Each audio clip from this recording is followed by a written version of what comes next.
आज 3 जिलों के दौरे पर सीएम योगी आदित्यनाथ हाथरस, फिरोजाबाद और औरैया में जनसभा, बीजेपी प्रत्याशियों के लिए मांगेंगे वोट। आज कन्नौज दौरे पर अखिलेश यादव, बेला में जनसभा के बाद अखिलेश करेंगे रोड शो। नामांकन के बाद अखिलेश का पहला कन्नौज दौरा। राहुल प्रियंका की उम्मीदवारी पर फैसला आज। अमेठी रायबरेली सीट को लेकर कांग्रेस ने बुलाई बैठक, शाम 8:30 बजे दिल्ली में बैठक। अमित शाह के कार्यक्रम को लेकर तैयारियां तेज। कानपुर पुलिस लाइन के हेलीपैड पर उतरेंगे बुंदेलखंड के साथ अवैध क्षेत्र की बैठक भी रहेगी। बाहुबली धनंजय सिंह की हाई कोर्ट से जमानत मंजूर। एमपी एमएलए कोर्ट ने 7 साल की सजा सुनाई थी। आज सुबह जौनपुर से बरेली एम्बुलेंस से ले जाया गया। और डेंगू से पहले अस्पताल हीट स्ट्रोक के लिए अलर्ट जारी। हालत में 40 तो उर्सला में 70 बेड रिजर्व। डॉक्टर्स की स्पेशल टीम की तैनाती रही। आप देख रहे हैं के न्यूज, खबरों का सारथी। नमस्कार, आप देख रहे हैं के न्यूज। मैं हूं आपके साथ सूरी चौहान। खबरों की शुरुआत अहम खबर के साथ। लखनऊ से बड़ी खबर है। कांग्रेस की आज दिल्ली में बड़ी बैठक है और अमेठी रायबरेली सीट पर आज फैसला सामने आ सकता है। तो इस बैठक के बाद इस पर फैसला सामने आएगा, क्योंकि लगातार ये कयास लगाए जा रहे हैं। अमेठी और रायबरेली सीट को लेकर दिल्ली में ये बड़ी बैठक रखी गई है और कांग्रेस प्रदेश प्रभारी, प्रदेश अध्यक्ष दिल्ली रवाना हुए हैं।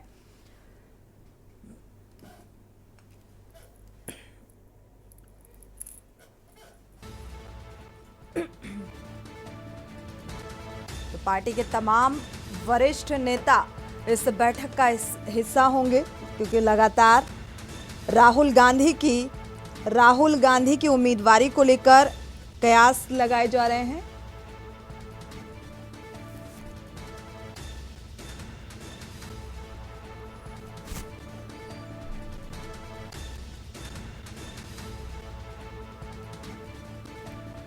तो अमेठी से राहुल गांधी, रायबरेली से,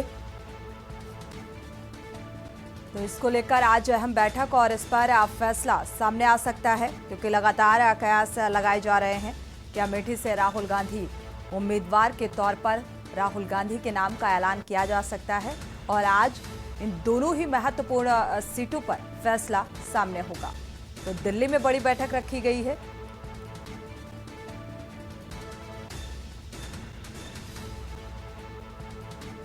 कांग्रेस के तमाम वरिष्ठ नेता, प्रदेश प्रभारी इस बैठक का हिस्सा होंगे। दिल्ली के लिए रवाना प्रदेश अध्यक्ष, प्रदेश प्रभारी समेत तमाम वरिष्ठ नेता इस बैठक में शामिल होंगे।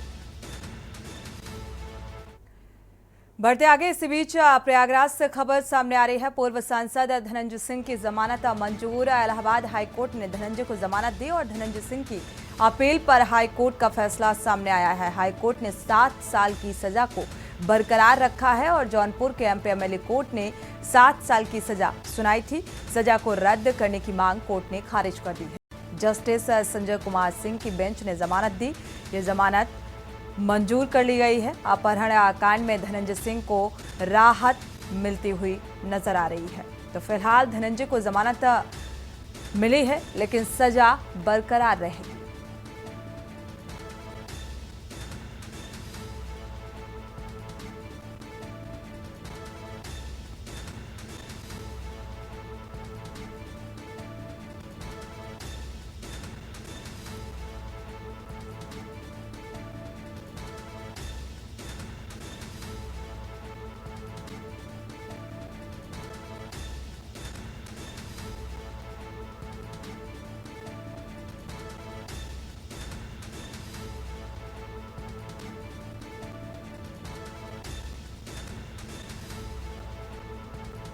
सजा को रद्द करने की मांग कोर्ट ने खारिज कर दी है और जमानत मंजूर कर ली गई है। जस्टिस संजय कुमार सिंह की बेंच ने ये जमानत दी है।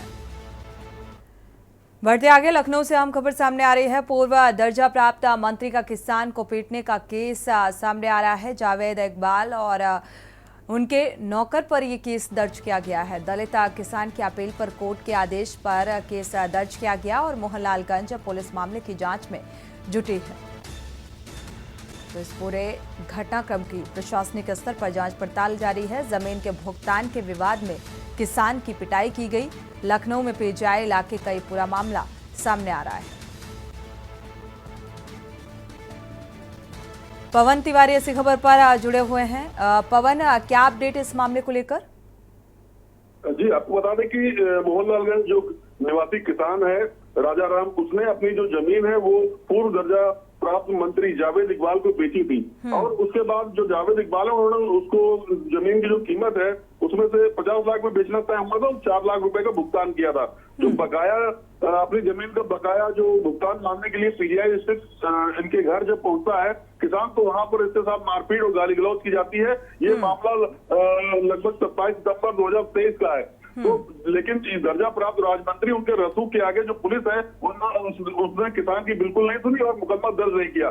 जब किसान पूरी तरह पीड़ित हो गया तो उसने कोर्ट का दरवाजा खटखटाया, तो कोर्ट के आदेश से फिलहाल मुकदमा अब जो है पीजीआई पुलिस ने दर्ज किया है और पूरे मामले की जांच पड़ताल की जा रही है। लेकिन देखने वाली बात यह है कि किस तरह जो दर्जा प्राप्त मंत्री था उसने पहले तो जमीन उसकी हथियार ली किसान की और पैसा मांगने को उसकी पिटाई की और उसके रसूख के आगे जो कहा जाता है कि योगी सरकार है वो सबकी सुनी जाती है, तो उस पर कहीं ना कहीं एक बट्टा लगाने का काम किया है कि दर्जा प्राप्त मंत्री के रसूख बिल्कुल पवन, देखा जाए तो सत्ता का रसूख साफ तौर पर दिख रहा है। 2023 का ये मामला और 2024 में जिस तरीके से किसान की पिटाई की गई, क्या किसान की तरफ से कोई प्रतिक्रिया निकलकर सामने आई और क्या कुछ दस्तावेज प्रशासनिक स्तर पर उन दस्तावेजों को लेकर जांच पड़ताल की जा रही है कि आखिर कितने का भुगतान किया गया और कितना बकाया है?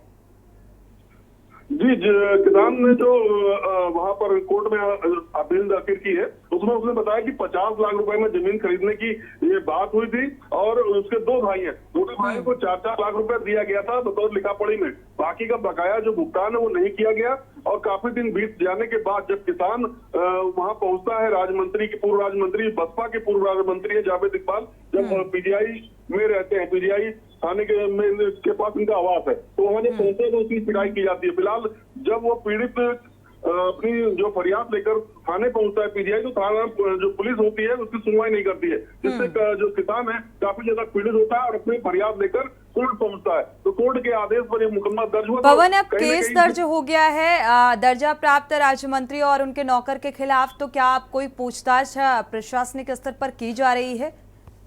बिल्कुल बिल्कुल। अब अगर जब एफआईआर यहाँ पर दर्ज हो गई है तो जो पुलिस है वो भी सक्रिय है और जो पूर्व दर्जा प्राप्त राज्यमंत्री है उनसे पूछताछ हो सकती है। जी शुक्रिया इस तमाम जानकारी को साझा करने के लिए। तो फिलहाल अब प्रशासनिक स्तर पर इस पूरे मामले की एक बार फिर से गहनता से जांच पड़ताल की जा रही है। जो भी तथ्य निकलकर सामने आएंगे उसके आधार पर आगे की कार्रवाई की जाएगी।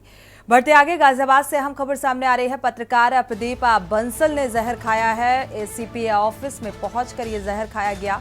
जहरीला पदार्थ प्रदीप ने कई लोगों पर प्रताड़ित करने का भी आरोप लगाया है और एसीपी से प्रताड़ित होकर पत्रकार प्रदीप ने ये जहर खाया।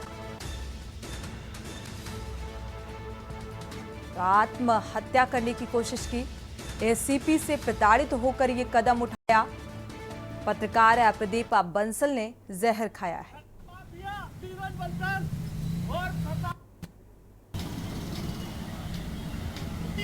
जयवीर मावे इसी खबर पर जुड़े हुए हैं ज्यादा जानकारी के साथ। जयवीर, क्या है पूरा मामला? क्या यही वजह निकलकर सामने आ रही है जिस तरीके से एसीपी ने प्रताड़ित किया? किस बात को लेकर प्रताड़ित किया गया? देखिए, जो प्रदीप बंसल का जो परिवार है, प्रदीप बंसल और रविंदर बंसल दोनों चाचा भतीजे हैं और लंबे समय से लोनी क्षेत्र में विभिन्न संस्थाओं के लिए पत्रकारिता का कार्य करते हैं। तो कहीं ना कहीं जिस तरह से प्रदीप बंसल और रविंदर बंसल दोनों ने पिछले लगभग 10 दिनों पहले ही सोशल मीडिया पर ट्वीट के माध्यम से, अन्य कई माध्यम से, व्हाट्सएप ग्रुप के माध्यम से एसीपी लोनी पर प्रताड़ित करने के आरोप लगाए थे। जिसके बाद इन्होंने सोशल मीडिया पर एक खबर वायरल की थी कि वो आज 11 बजे यानी कि 27 तारीख को 11 बजे एसीपी ऑफिस पहुंचकर आत्महत्या करेंगे।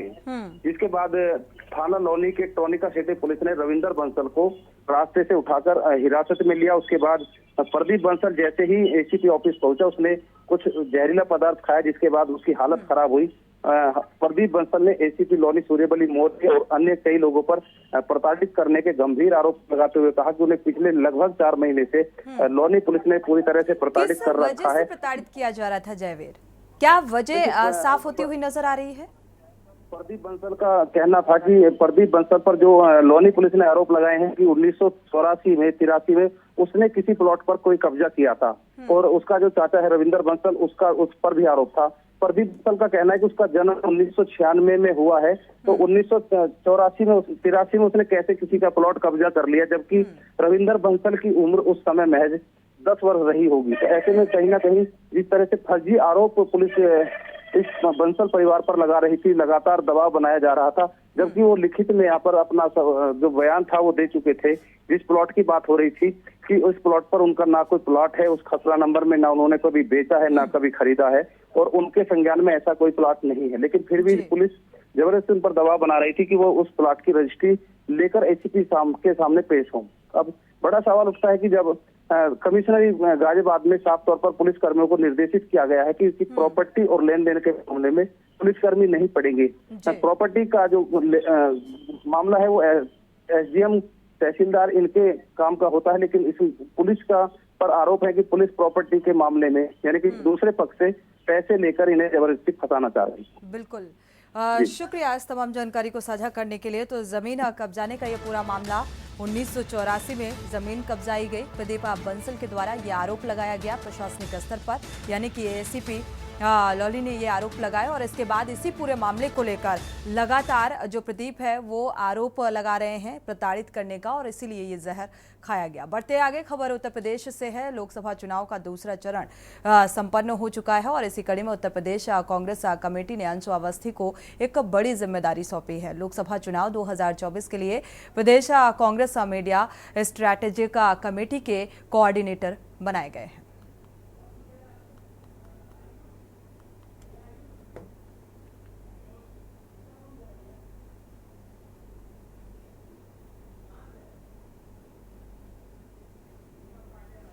दीपक पांडे इसी खबर पर जुड़े हुए हैं। अंशु अवस्थी को एक अहम जिम्मेदारी दी गई है। दीपक जी बिल्कुल, बताते उत्तर प्रदेश कांग्रेस कमेटी की तरफ से अंशु अवस्थी जो प्रदेश प्रवक्ता थे उनको बड़ी जिम्मेदारी दी गई है। और बताते चले कि 2 चरणों का लोकसभा चुनाव निपट चुका है और जनता ने अपने मतों का अधिकार प्रयोग कर लिया। अब कहीं ना कहीं कांग्रेस पूरी तरीके से जो यूपी के आसपास के जो जिले हैं जहां पर अभी सीटें बाकी हैं, तो उसको लेकर कहीं ना कहीं बड़ी स्ट्रेटजी के तहत अंशु अवस्थी को प्रदेश कांग्रेस कमेटी का मीडिया स्ट्रेटजी कमेटी का कोऑर्डिनेटर बनाया गया है। तो इससे कहीं ना कहीं कांग्रेस के लोगों को भी बड़ी जिम्मेदारी दी गई। इससे ये देखा जा रहा है कि अंशु अवस्थी पुराने पार्टी के नेता हैं और पार्टी का पक्ष भी रखते हैं समय समय पर मीडिया के समक्ष। तो ऐसे में देखा ये भी जा रहा है कि अंशु अवस्थी को ये जो जिम्मेदारी दी गई है उसका बखूबी से पालन करेंगे और साथ ही साथ 2024 लोकसभा चुनाव में इंडिया गठबंधन को आगे ले जाने की रणनीति भी तैयार करेंगे।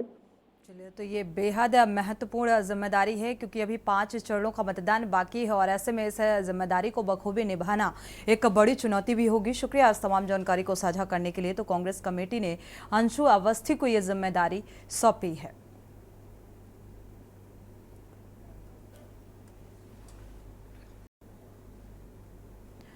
बढ़ते आगे बाराबंकी का रुख करते हैं। बाराबंकी के निवासी देवांश मिश्रा ने मात्र 20 साल की उम्र में लेफ्टिनेंट बनकर बाराबंकी जिले का नाम रोशन किया है। देवांश मिश्रा के पिता अनिल मिश्रा पेशे से डॉक्टर हैं और मां गीता मिश्रा गृहिणी हैं, जबकि ऐश्वर्या मिश्रा और सौम्या मिश्रा 2 बहनें हैं। अशोक चक्र विजेता मेजर मोहित शर्मा और लांस नायक मोहन नाथ गोस्वामी उनके आदर्श हैं, जिनको देखकर उनके अंदर भी आर्मी में जाने का जज्बा पैदा हुआ।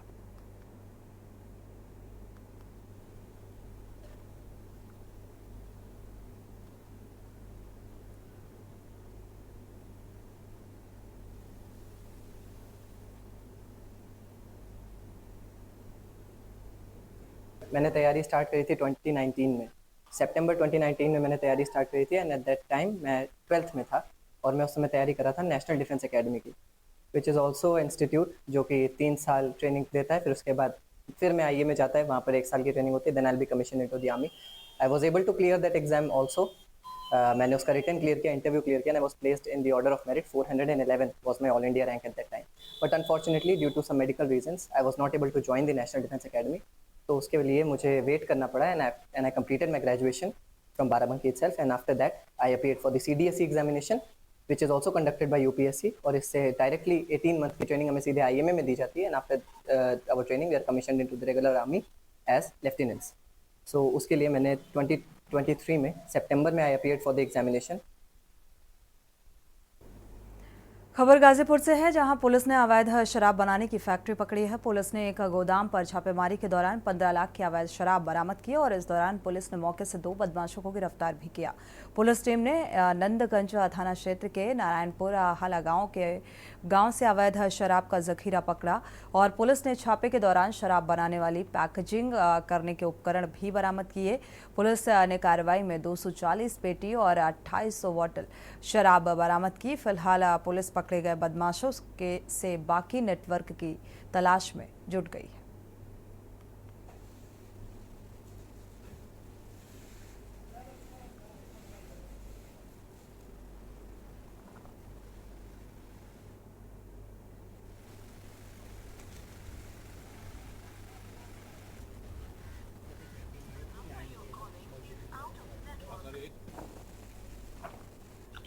देखिए, हमारी चुनाव के संबंध में तैयारियां भी चल रही हैं।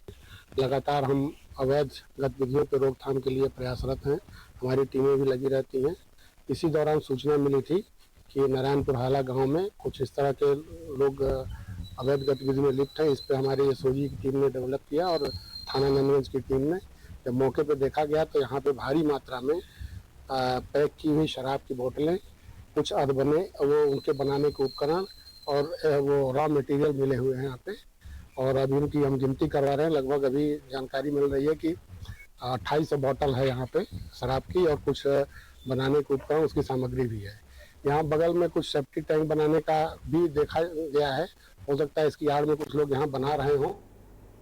प्रयागराज में तेज धूप और भीषण गर्मी से लोग बेहाल हो चुके हैं। अप्रैल में 5वीं बार ऐसा हुआ कि ये प्रदेश का सबसे गर्म शहर रिकॉर्ड किया गया और यही कारण है कि इस शहर में हीट वेव का रेड अलर्ट जारी किया गया है। शुक्रवार को भी अधिकतम तापमान 44 डिग्री सेल्सियस दर्ज किया गया था। मौसम विभाग का दावा है कि 30 अप्रैल तक इसी तरह का मौसम बना रहेगा और आज शनिवार को सुबह से ही तेज धूप होने की वजह से मौसम गर्म हो गया। लोग अनुमान लगा रहे हैं कि यदि अप्रैल माह में इतनी ज़्यादा गर्मी है तो मई और जून में क्या स्थिति होगी। वहीं स्वास्थ्य विभाग ने भी लोगों को सतर्क रहने का आदेश जारी किया है।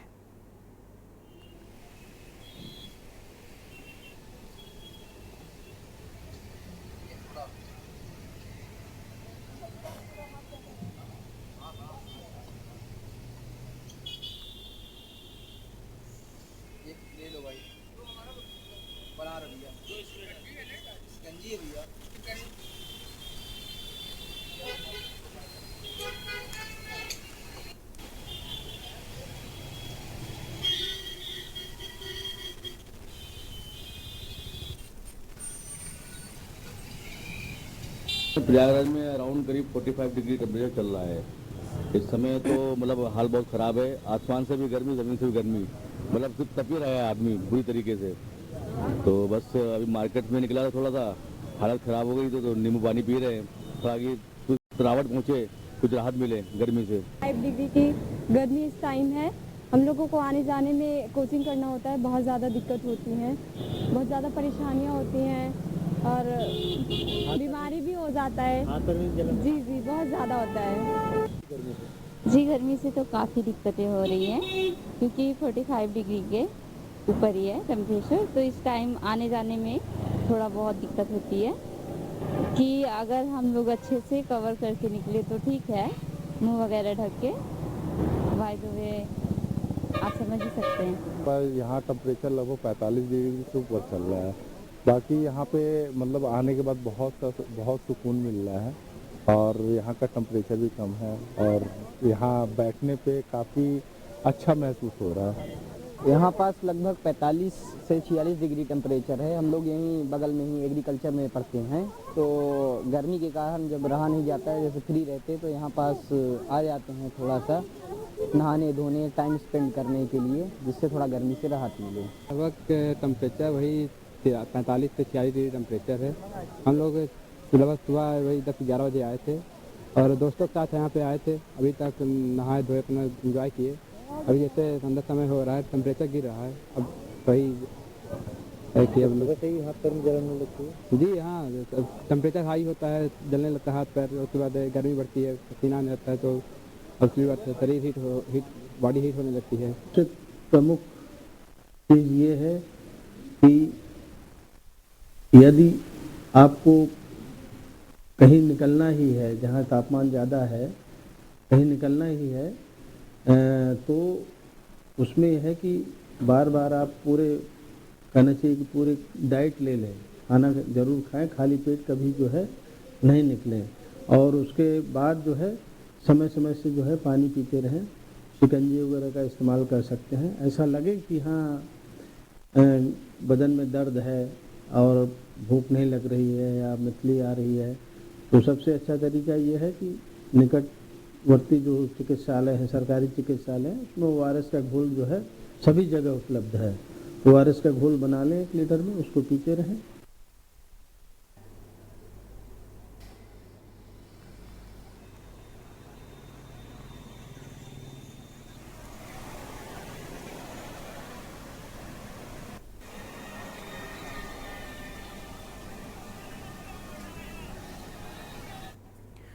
और इसी बीच हमीरपुर से खबर सामने आ रही है। मानवता को शर्मसार कर देने वाली तस्वीर ये सामने आ रही है। आपको बता दें, हमीरपुर से हम खबर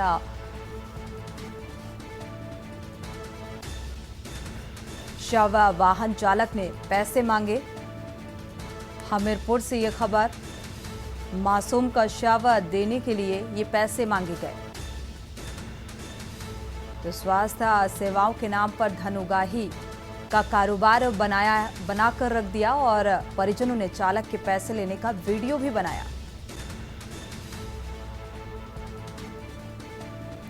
वीडियो अब सोशल मीडिया पर सामने आ रहा है। मामला हमीरपुर जनपद के राठ CSC केंद्र का बताया जा रहा है।